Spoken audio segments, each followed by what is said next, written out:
Talks urgent. I'm Molly Line. Hostilities heighten in the Mideast, and now Israel's military orders Palestinians living in the northern Gaza Strip to evacuate, quote, for their own safety. That warning follows a series of Israeli airstrikes targeting Hamas in Gaza. And there are growing fears Israel and Hamas are edging toward an all-out war. According to the Israeli military, more than 800 rockets have been fired from Gaza just in the past week. Nearly 150 of those have been intercepted by Israel's sophisticated defense system called the Iron Dome.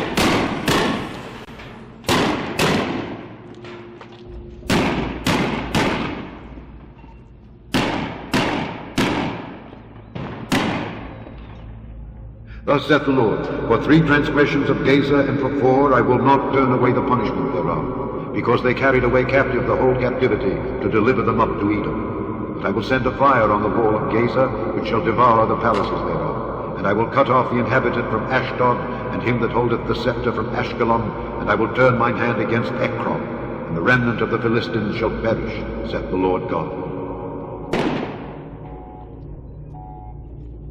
Well, for the first time since this conflict got underway, Israel is saying that its forces crossed the border into Gaza.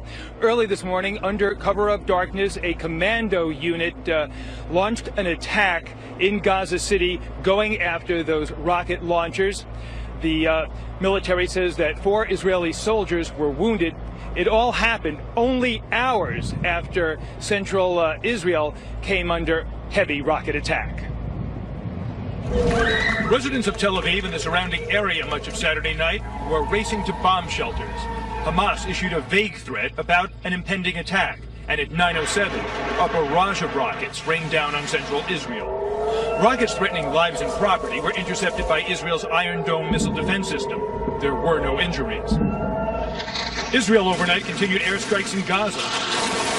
At least 21 people were killed during a strike at the home of the Hamas police chief. Many were reportedly leaving a nearby mosque. Israel is targeting militants' homes as part of its offensive against Hamas. In total, 120 homes have been bombed.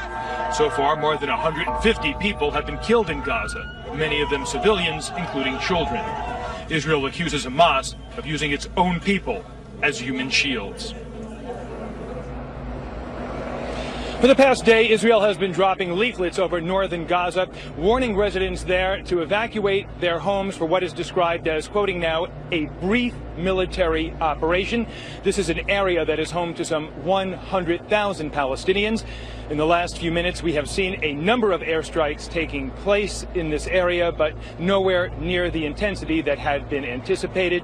So far today, there have been at least 60 rockets fired, one of them just outside a hotel in southern Israel that houses foreign journalists.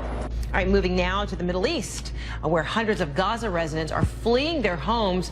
That's after Israel dropped leaflets in northern Gaza today, warning residents to move away from Hamas sites to avoid airstrikes. The U.S. Consulate General in Jerusalem helped 150 U.S. citizens leave Gaza and get into Jordan today.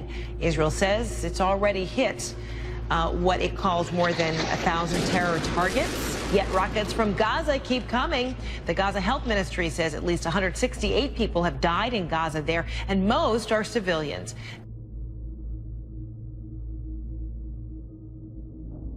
قبل ساعتين من الآن ب3 صواريخ نصبت طائرات الاستطلاع الصهيوني، يعني خطوة جريئة قامت بها المواطنين بالتجمهر أو الاعتلاء أسطح سطح هذا المنزل، يعني لمنع طائرات الاحتلال أن يتعرض الناس وأن يواجهوا الطيران العسكري الإسرائيلي بصدور عارية ليحموا بيوتهم. أعتقد أن هذه سياسة أثبتت نجاعتها، ونحن في الحركة ندعو شعبنا إلى اعتماد هذه السياسة. We're using missile defense to protect our civilians, and they're using their civilians to protect their missiles. This can be achieved through diplomatic or military means. Whatever military means, we'll do what is necessary. So I've spoken to President Obama and a good number of world leaders, and I think they all understand Israel's inherent right of self-defense. Overhead, we can hear Israeli jet aircraft. There's also the regular boom of artillery being fired nearby. And today, for the first time, militants in Gaza fired their longest range rocket yet during this conflict, targeting the Israeli city of Nahariya. Now, Nahariya in the past has come under attack by Hezbollah in Lebanon, but this is the first time that it has been fired on by militants in Gaza. That means their rockets have a range of little over 100 miles. From one end of the country to the other, no Israeli is out of reach from Hamas. Also today, residents in the city of Tel Aviv ran for cover after hearing air raid sirens, and the city of Ashkelon, a 16-year-old was seriously injured by a rocket. Throughout the day, there were rocket attacks and sirens going off in dozens and dozens of Israeli cities. The Prime Minister warned Israelis not to become complacent. He said if they hear the sirens wailing, they should seek shelter. He said the Iron Dome is one thing, but you also need to have what he described as iron discipline. Israeli forces, meanwhile, remain in position along the border, waiting now for orders for a ground incursion if one should occur. And lastly, as the violence continues, today the Israeli military allowed a supply of emergency blood to cross the border into Gaza for civilian use. Just a few days ago, they allowed some 200 trucks to cross the border, carrying various supplies such as food and fuel. Israel is concerned about a possible humanitarian crisis, especially if there is some type of a ground invasion. Thousands of Palestinians are fleeing the northern part of the Gaza Strip after Israel drops leaflets warning them to get out. It comes as Israel also takes its first ground action in Gaza, launching a brief commando attack.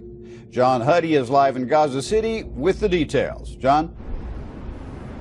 Jim, what we're seeing at this point is some serious action already. Numerous rockets were launched behind me to the north here, maybe about a mile. Some were intercepted by Israel's Iron Dome defense system. We've also heard heavy artillery fire off the coast, most likely from Israeli naval vessels targeting what appears to be that location. And by last night, that area was hit hard by those Israeli commandos, Israeli special forces, as we know now. There was an intense firefight targeting Hamas militant locations. It started with small arms fire, and it developed into it intensified into heavy artillery, and then numerous air strikes. And at one point, we thought we were caught in the crossfires. There was a stream of tracers, some of which went over our heads at one point, and I'm just going to keep my eyes open. I'm hearing what sounds like a fighter coming in, and usually when you hear that sound, not too long after, you see and hear the airstrike. Now, as you mentioned, yesterday and also today, the Israeli military has been warning people in the northern part of Gaza here and also Gaza City to seek refuge, to seek shelter, because these airstrikes and also the ground campaign is likely to continue throughout the evening now into the early morning hours of day 6 going into day 7. I just want your viewers to imagine the United States being bombarded, not in one city or 2 cities, but in every city between New York and Colorado. Maybe 20% of the United States would be exempt from this. 80% of your citizens would have to be in bomb shelters or ready to go into bomb shelters within a minute to a minute and a half max.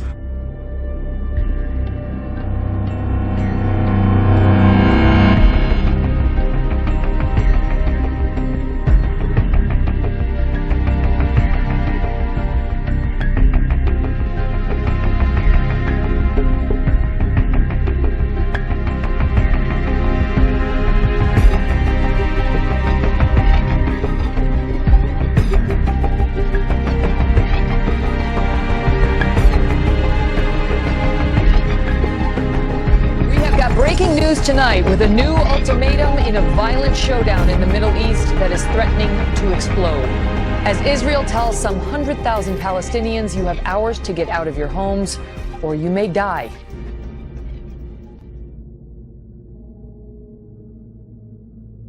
The burden of the word of the Lord for Israel, saith the Lord, which stretcheth forth the heavens and layeth the foundation of the earth and formeth the spirit of man within it. Behold, I will make Jerusalem a cup of trembling unto all the people round about, when they shall be in the siege both against Judah and against Jerusalem. And in that day will I make Jerusalem a burdensome stone for all people. All that burden themselves with it shall be cut in pieces, though all the people of the earth be gathered together against it.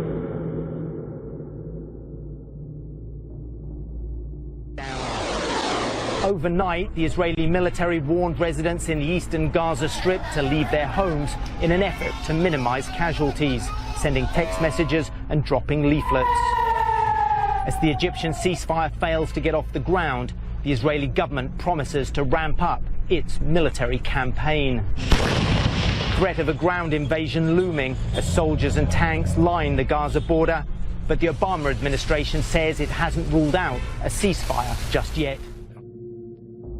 Seek ye the Lord, all ye meek of the earth, which have wrought his judgment. Seek righteousness, seek meekness. It may be ye shall be hid in the day of the Lord's anger. For Gaza shall be forsaken, and Ashkelon a desolation.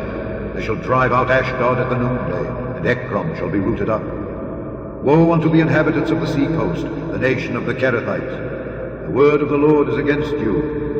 O Canaan, the land of the Philistines, I will even destroy thee, that there shall be no inhabitant. And the sea coast shall be dwellings and cottages for shepherds, and folds for flocks. And the coast shall be for the remnant of the house of Judah. They shall be thereupon. In the houses of Ashkelon shall they lie down in the evening. For the Lord their God shall visit them, and turn away their captivity.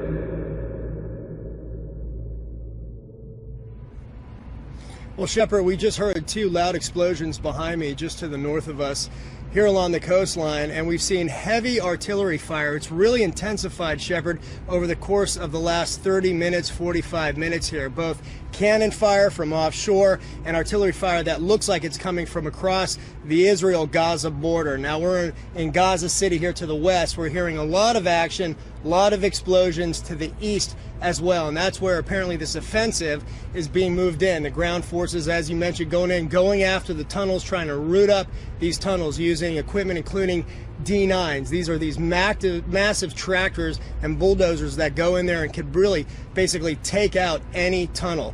Again, to the north, we're in Gaza City, we're along the coastline. There's been a lot of explosions. We're hearing we're hearing tracers, we're seeing tracers coming off the coast. I don't know if you can see this, but those are tracer fire. That is fire, that's cannon fire from a naval vessel offshore hitting. Okay, you can see that they're targeting a location north of us. The Jerusalem Post and others are reporting now that a ground invasion of the Gaza is beginning as we speak. That the Israeli Defense Forces have begun a large-scale movement, a significant expansion of operations, as they put it, on the Gaza border by land, sea, and air. Doesn't matter your politics on this matter. Doesn't matter which side you are tied to philosophically and politically or whatever. The truth is a ground invasion will bring casualties on both sides because Hamas and the forces inside Gaza have had years to prepare for the moment that Israel comes back. And they've had weapons coming in from Iran, and they are heavily fortified. The population is so dense, we have confirmed now that there was weapon storage inside mosques, inside people's homes, and that as the IDF, the Golani Brigade, or whatever goes in the beginning, whoever goes in will be met with great force because Hamas has been preparing for this for years. John Bussey from the Wall Street Journal is with us. It seemed once the talks broke down and the peace initiative that was brokered by the Egyptians broke down, that something more would happen. They promised something more would happen. Well, something more has happened. Something happened, and this is what everybody was trying to avoid. At least the Obama administration was trying to avoid, and other interveners in this. The United Nations brokered a 5-hour ceasefire. During that time, people in the Gaza Strip poured out of their homes. They went to the bank. They went to stores. They reloaded on all the necessities of life, but they were smart enough at the end of that 5 hours to get back into shelter, and that's when the fighting resumed. You've had something on the order, Shep, of 2,000 Israeli airstrikes in the Gaza area, 1,600 rockets fired from Gaza into Israel. We're in the midst of this intense interaction now in the Gaza Strip. It has just gotten a lot worse, and now you find the Obama administration with two different crises. Just for a moment, Sky News reporting, Israeli Prime Minister Benjamin Netanyahu has instructed the military to begin a ground offensive, and you are looking live and only on Fox News Channel. The explosions are happening now, 10:41 p.m. in Gaza City.